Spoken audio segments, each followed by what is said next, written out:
Sugeng sonten Pak Bima, bagaimana Sugeng kabarnya? wonten Bu Jui, kabarnya alhamdulillah baik sekali walaupun keadaan mendung tapi tetap semangat untuk rukol Nggih. kedua ini. Iya, alhamdulillah tetap semangat nggih Pak. Mulai saja Pak Bima sesi coaching ini. Ya, tapi perasaan Pak Bima, untuk sesi sebelum sesi coaching ini bagaimana perasaannya? Kira-kira Perasaan saya, alhamdulillah senang karena yang ditunggu-tunggu dari sesi CGP bisa rukol, bisa bertatap maya dengan teman-teman itu jadi tambah semangat walaupun capek, lelah di kegiatan aktivitasnya, tapi alhamdulillah semangat. nggih, ya Pak Bima di sesi coaching ini, adakah permasalahan khusus yang ingin didiskusikan? Sepertinya ada Bu, ini terkait siswa. Nggih. Terkait siswa yang saya alami, yang saya hadapi ini cukup unik dibandingkan dengan siswa-siswa yang lain. Kalau saya garis bawahi, ini siswa unik yang secara kecerdasan emosional dan kecerdasan sosialnya itu sangat-sangat butuh sentuhan gitu. Oke, nggih. Jadi Pak Bima, sedang ada satu permasalahan nggih yang, berkaitan dengan siswa yang unik tadi. Nggih nggih nggih, baik. Oke, kita lanjut ke sesi tanya jawab nggih, untuk coaching ini nggih Ya, Pak Bima nggih? ya Bu Ya, Jui. baik. Nggih Pak Bima, jadi lewat sesi coaching ini, kira-kira apa tujuan yang ingin Anda capai dalam sesi coaching ini Pak Bima? Baik, di sesi saya ini saya ingin sekali ikut berkontribusi aktif di pemecahan masalah atau mencari solusi terbaik untuk salah satu murid kami yang ada di kelas 4. Itu siswa kami itu sangat tantrum gitu, tantrum.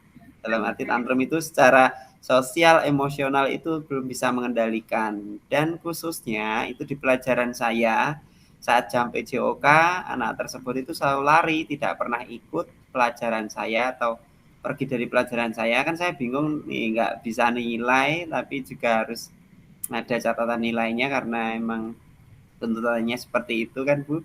Jadi kalau saya cari kemana siswanya itu, pasti dia asik sendiri, asik dengan dirinya sendiri, mungkin bisa langsung saya cari itu di perpus, dia sibuk sendiri dengan bukunya, sedangkan ini jadwalnya jadwal PJOK seperti itu, tapi anaknya itu tidak pernah eee, muncul di pelajaran saya, muncul-muncul pun kadang sebentar terus pergi kayak gitu. Ya hanya satu anak itu saja.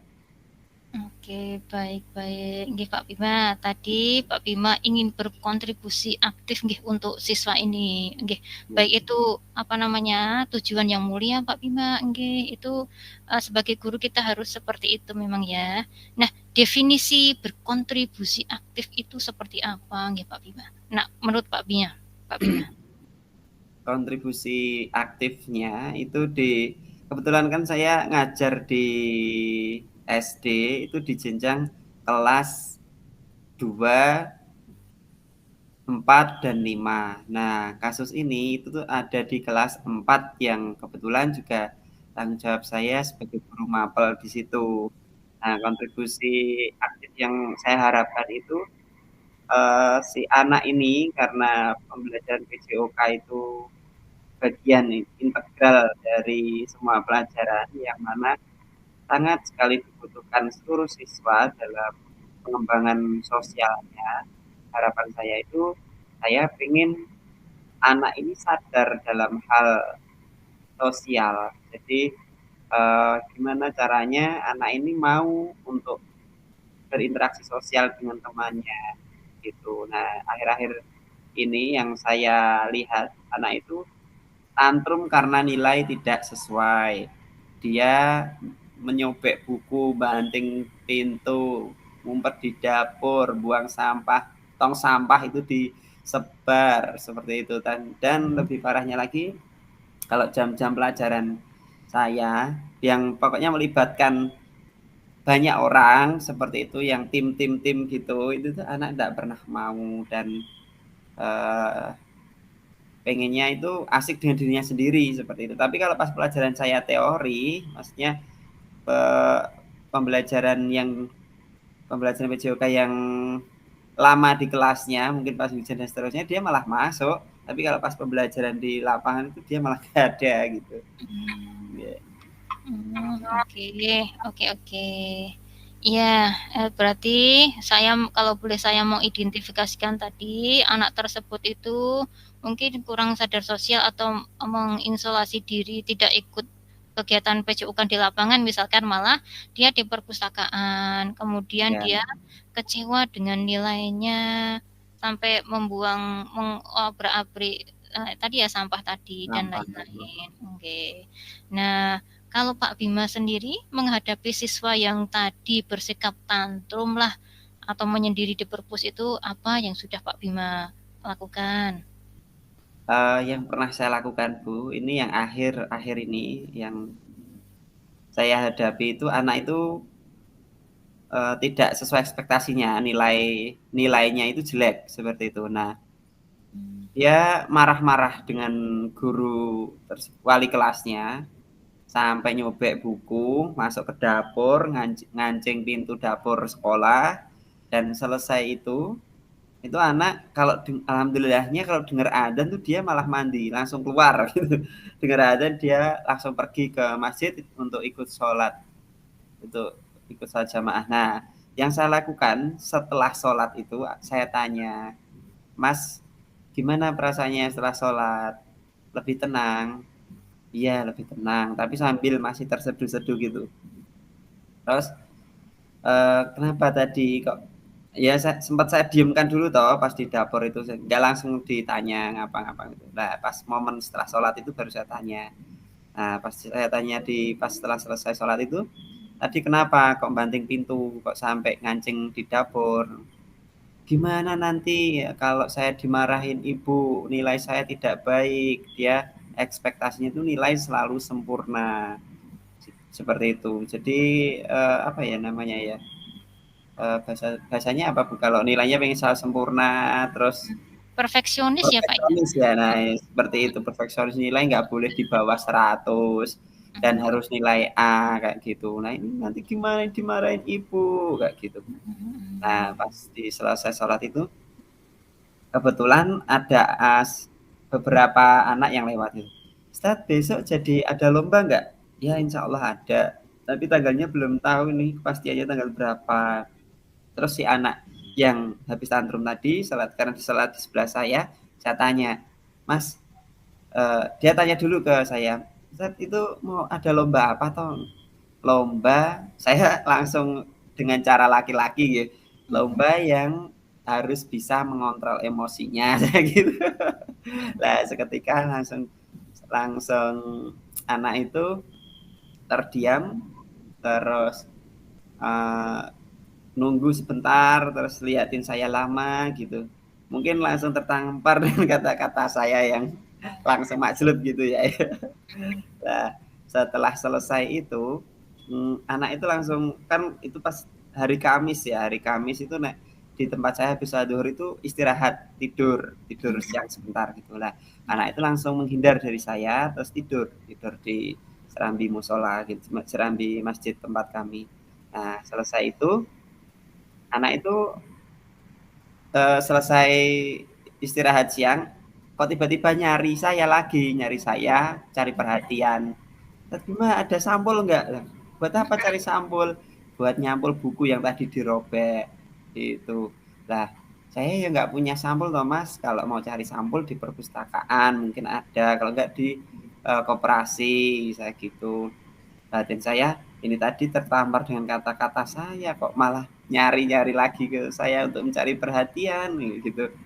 Nah, itu yang saya lakukan kemarin, sempat langsung cara laki-laki ya, emang biar, karena hemat saya laki-laki itu kan tantangannya berat ya, nanti harus menghadapi banyak hal. Kalau nilai tidak sesuai ekspektasi aja dia bisa tantrum sampai jerit-jerit, banting pintu dan seterusnya. Apalagi nanti dia, harapan saya itu kalau laki-laki ya harus kuat gitu. Kalau nilainya aja bisa bikin dia stres, nanti gimana kalau dia menghadapi di dunianya sebagai laki-laki kayak gitu. Gitu Bu Iya. dia. Iya. Kalau menurut saya Sekali. yang sudah dilakukan Pak Bima itu luar biasa itu, menghadapi anak tantrum itu, anak dengan, yang uniknya seperti yang sudah diidentifikasikan tadi itu sulit loh Pak Bima itu, dan Pak Bima sudah berusaha untuk berkontribusi untuk, apa namanya, ikut mengarahkan siswa tadi sehingga menjadi siswa yang baik, kemudian menyadari kesalahannya sampai tadi dia sadar nggih sampai minta sampo dan lain-lain itu sudah berarti itu sudah usaha yang lumayan bagus Pak Bima, seperti itu. Nah, kemudian kira-kira ada hambatan-hambatan lain mboten nggih Pak Bima untuk mengajak anak tadi apa ya, dalam hal mencapai tujuannya Pak Bima? Hambatannya terkait kalau di sekolah kan mungkin dengan cara sekolah nih. Kita waktu di sekolah itu kan sangat terbatas. Hambatannya mungkin kontrol kita, kalau di rumah kan kita tidak tahu. Kita tidak tahunya dalam arti secara alam bawah sadarnya dia itu kenapa kok kalau dapat nilai jelek dia selalu marah-marah dan tantrum seperti itu. Dan kalau dia berinteraksi dengan orang nggak bisa, terus nanti misalkan tidak sesuai dengan harapan dia itu, dia marah-marah dan nangis seperti itu, teriak-teriak, nangis dan seterusnya. Lah harapan saya ya gimana ya nanti bisa kontribusinya itu tidak hanya di sekolah, tapi bisa bersinergi antara sekolah dengan orang tua gitu. Nah, tapi yang setelah saya identifikasi kemarin itu ternyata orang tuanya itu yang satu di di kesehatan, bekerja di kesehatan, yang satu kerjanya tuh luar Jawa yang harus berapa bulan sekali bapaknya itu baru pulang. Jadi gimana ya nanti komunikasinya itu. Nah, mungkin yang sedang saya lakukan itu komunikasi aktif dengan wali kelas saja. Ini gimana perkembangannya seperti itu. Sebab kemarin itu yang belum lama siswa ini bikin nangis anak PLP atau PPL ya bahasa kita, bikin nangis anak PPL karena diajar anak PPL itu malah secara energinya itu kuat dia daripada anak-anak PPL yang sedang belajar. Iya, Ya itu iya, malah iya. marah-marah sampai mbak PPL-nya itu yang ngajar itu malah ikut nangis. Oke, iya, iya, iya. Baik, tadi setelah Anda mengidentifikasikan, tadi ada anak sedikit tertarik dengan ide perlombaan tadi toh? Ya, Itu. Nah, kira-kira ada rencana aksi ke depannya Pak Bima? Kira-kira pripun? Rencana aksi panjenengan? eh, kalau di perlombaan tadi kan di siswa yang lain yang mau kita ikutkan di lomba yang lain gitu. Tapi tadi tuh si A tadi yang peng bertanya, mau ada lomba apa tuh Ustadz gitu tuh. Kayaknya kan dia penasaran ya, pastinya Mhm, dia mhm. pasti juga ingin ingin ikut andil atau berkontribusi dengan lomba gitu ya, Iya. untuk bisa diakui gitu ya, butuh pengakuan juga ini mungkin anak ini. Nah ini mungkin kita bisa koordinasi dengan wali kelas, potensi dia itu di mana, supaya eh, apa sih yang bakatnya dia atau potensinya dia itu bisa tersalurkan dan dia bisa diakui bahwa dia itu di balik tantrumnya, di balik perfeksionisnya itu dia ada keunggulan tersendiri yang tersembunyi gitu. Nah, itu yang belum belum kita lakukan. Nah, tapi Mhm. saya ada rencana mungkin nanti akan komunikasi dengan wali kelas seperti itu. Oke, nah itu Pak Bima sudah tahu loh, sudah mengakui bahwa setiap siswa itu unik ya Pak ya, di balik kekurangan dia sok-sok tantrum dan mengunci diri, itu ternyata dia juga pasti kalau kita gali lebih jauh itu pasti ada potensi. Nah ini mari tugas Pak Bima ini untuk mengarahkan si siswa tadi, dan tentunya Pak Bima sudah punya strategi, kira-kira strategi apa yang akan dilakukan oleh Pak Bima? Strategi yang mungkin bisa di rencana jangka pendek saya ini, yang pertama koordinasi dulu dengan wali kelas terkait pelajaran-pelajaran apa yang paling dia sukai dan menonjol di situ.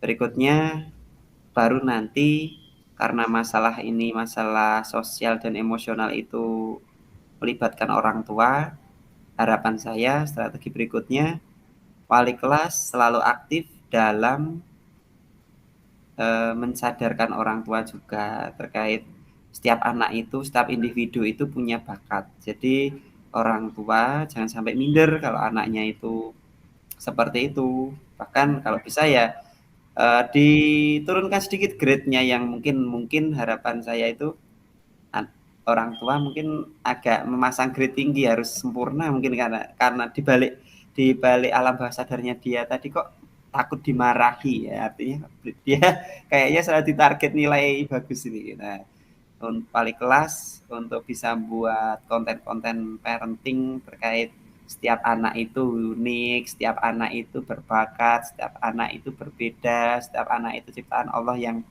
harus kita, ya kayak gitulah. Nah, nanti bisa kerjasama dengan wali kelasnya terkait itu.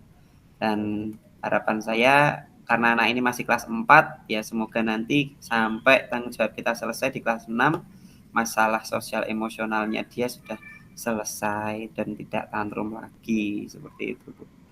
Oke, nah itu strategi Pak Bima juga bagus itu, menggandeng wali kelas, kemudian guru-guru yang lain, serta bahkan mendatangkan orang tua wali. Nah itu bagi saya itu sudah lengkap itu Pak Bima. Nah itu rencana aksi yang terstruktur, fokus akan membantu mengatasi permasalahan dengan lebih efektif Pak Bima itu. Oke, bagus. Oke. Kita masuk ke alur tanggung jawab ini Pak Bima, alur yang terakhir dari Tirta. Nah, berkaitan dengan komitmen. Nah, bagaimana komitmen Pak Bima terhadap rencana aksi yang tadi sudah Anda buat?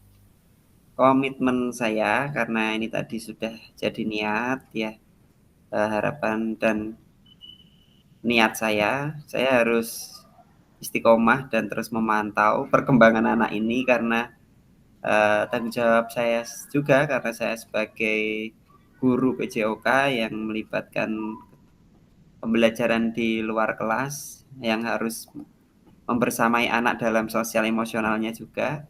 Ya, komitmen saya terus berkontribusi aktif dengan wali kelas, perkembangannya seperti apa, dan pelan-pelan nanti saya akan berusaha untuk masuk di dunia anak ini. Kenapa kok asik sendiri, kenapa kok dia senang dengan dirinya sendiri, tidak mau di pembelajaran yang sifatnya kelompok seperti itu. Nah, nanti saya akan mencoba meluangkan waktu saya yang mungkin 1 jam itu untuk pembelajaran di kelas secara umum, ya nanti yang 10 menit terakhir saya sisakan waktunya untuk fokus ke anak ini. Seperti itu, Bu Jui. Oke, luar biasa Pak Bima. Apa namanya? Pak Bima sudah menetapkan komitmen yang bagus, kemudian menggandeng orang-orang yang tepat untuk mencapai tujuan mulia panjenengan. Kemudian terlihat sekali semangat dan niat Pak Bima untuk segera menyelesaikan permasalahan ini dan untuk membantu masalah ini. Bagus Pak Bima, jenengan sudah ternyata sudah punya penyelesaian sendiri ini, sudah punya komitmen yang terstruktur dan sudah punya rencana yang matang ini Pak Bima. Tinggal action saja Pak Bima. Dan saya sebagai rekan sharing kali ini hanya bisa menyemangati Pak Bima. Pak Bima sudah bagus, sudah menemukan komitmen yang kuat, rencana yang jelas dan niatan yang mulia Pak Bima untuk menumbuhkan mencari jalan keluar untuk permasalahan anak kita ini, gitu. Bagaimana perasaan Anda setelah Anda mengungkapkan unek-unek Anda, permasalahan Anda dalam sesi ini, Pak Bima? Alhamdulillah, terima kasih Bu Jui sudah menjadi teman rekan sharing saya terkait masalah murid yang unik ini tadi. Terima kasih sudah dibersamai dalam ngudari benang ruwetnya. Ternyata kalau kita bisa komunikasi dua arah seperti ini, masalah seberat apapun kalau bisa dikomunikasikan, bisa kita pelan-pelan untuk selesaikan dengan beberapa tahapan-tahapan pertanyaan-pertanyaan tadi, alhamdulillah ternyata ada jalan keluarnya yang insya Allah nanti kalau komitmen dan bisa berkesinambungan, insya Allah nanti menjadi jalan terbaiknya dan semoga dimudahkan Allah gitu ya Bu. Oke, amin. Ya, baik ya Pak Bima. Mungkin cukup ini saja. Di lain kesempatan kita bisa sharing-sharing lagi nggih Pak Bima nggih? Siap Bu Jui. Oke, saya cukupkan Pak Bima. Semoga masalahnya cepat selesai. Kemudian tetap semangat selalu Pak Bima. Amin, amin, amin. Oke, Terima saya kasih akhiri. ya Bu Jui. Oke, sama-sama. Assalamualaikum Pak Bima. Waalaikumsalam warahmatullahi wabarakatuh.